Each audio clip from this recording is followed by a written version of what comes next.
Everyone, this is Christopher, and this is a long overdue 5-minute-ish review.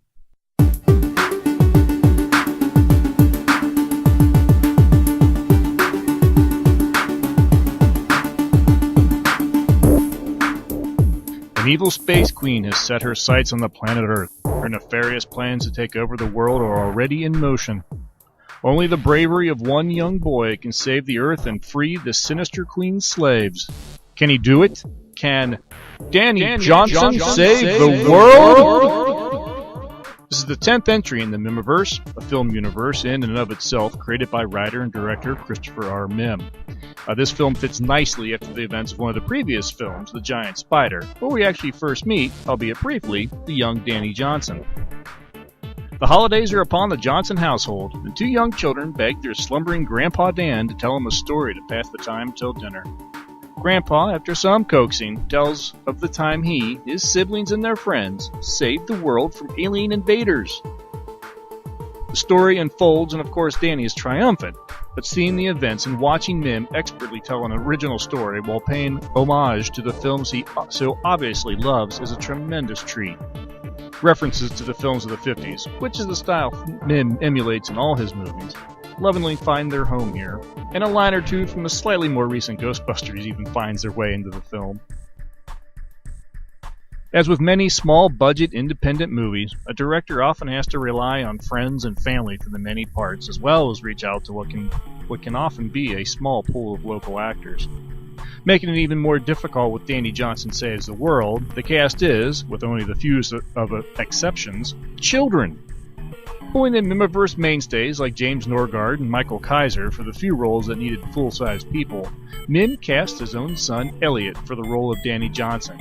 And being a good parent, he also found homes for the rest of the family too. Smart move, Dad. It's always dangerous casting kids in kids' roles. Why do you think most movies and TV shows star 20-something high school students? Mim gets pretty lucky. Elliot really appears to put in a ton of effort, and it shows. The rest of the kids, whether it was planned on or it worked itself out in production, are never given more than they can handle, and what they are given, they handle incredibly well.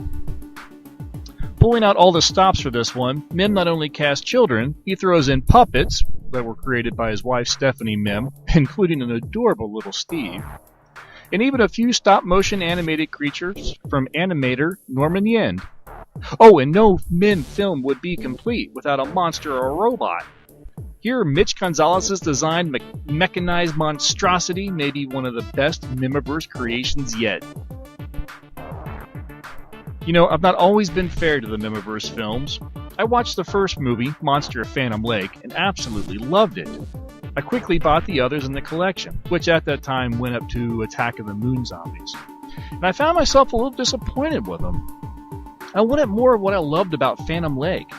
To me, they were just missing something. It wasn't until I watched House of Ghosts that I realized that I was the one that might be watching them wrong. I was watching, expecting the writer and director to try and duplicate everything about the first one. And I think that blinded me to the fact that each film was sort of an experiment from a filmmaker that was not only exploring the craft of movie making, but exploring his own universe, the Miniverse. Each movie, while firmly planted in the Miniverse, well, it was its own thing. Each paying homage to different films and filmmakers, but each with their own feel and look. I still have my favorites, but I can no longer say that there are any that I dislike. Oh, on that note, I loved Danny Johnson Saves the World.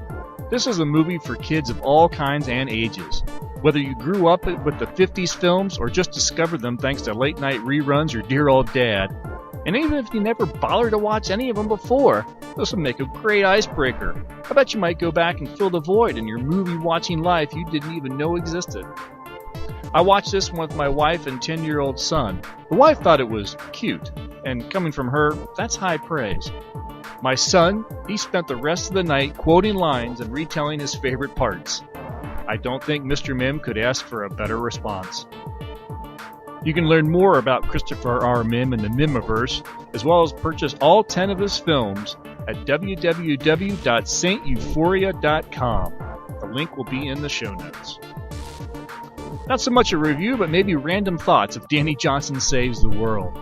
If you've seen this film and like to comment, come visit us on our Facebook group, facebook.com/groups/timeshifters. I'd love to hear your opinion and your thought on Danny Johnson or any of the other Miniverse movies. That's it for now. I hope to have something sooner rather than later. And thank you very much for listening. Bye.